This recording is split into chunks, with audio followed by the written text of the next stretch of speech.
happens when you're in a jammed subway car and you're right up against somebody else? Wash my hands the second I get out. That's it. Take a shower when I get home and wash my clothes. They say, like, you know, it's more if you already have the disease, but at the same time, are my odds better if I have this on, you know?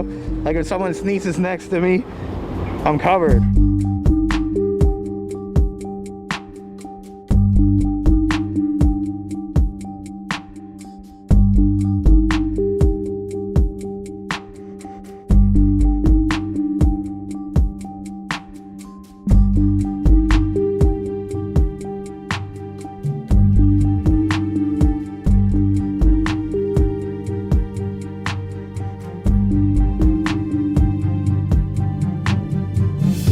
Social distancing is keeping enough distance between you and another person.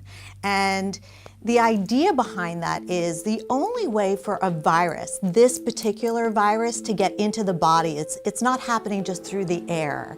You have to touch something and get it into your face and your body. So if it gets on your arm, that's not going to do anything to you.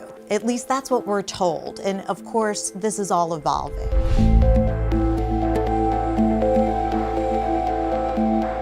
So what can happen is if someone sneezes and it gets onto you, that can create a problem if they're infected. And at this point, we really don't know who's infected and who's not, because people can be asymptomatic, not have any of the symptoms, and yet be carrying the virus. And someone who is vulnerable could get very sick. So with that distance, you're just optimizing your ability to stay healthy.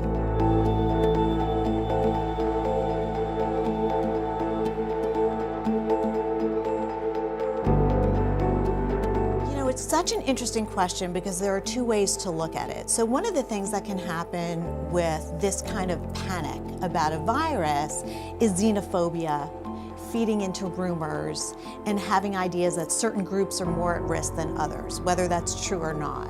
So you layer on the term social distancing, and certain people can really feel victimized by that or slighted.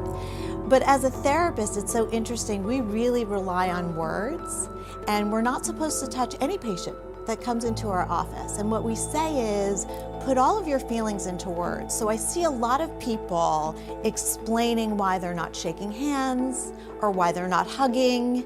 I mean, I'm a hugger. You know, I hug people. I feel like I have to hold myself back. But it's putting into words, hey, you know, I'm not hugging, I'm not shaking hands because of what's going on, but I'm sending you love anyway. So there are ways to certainly minimize the emotional distance while keeping yourself safe and protected.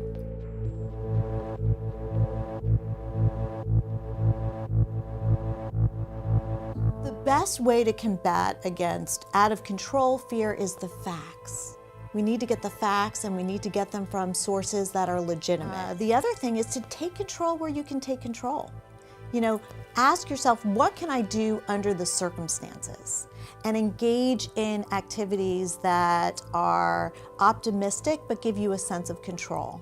And having a sense that you can be okay, that there are possibilities out there for you, and just keeping things in perspective. The other thing that we can do is self-care. That if we are getting sleep and exercise and eating right and being around supportive people and keeping our mind healthy, our body will be healthy and more resilient as well.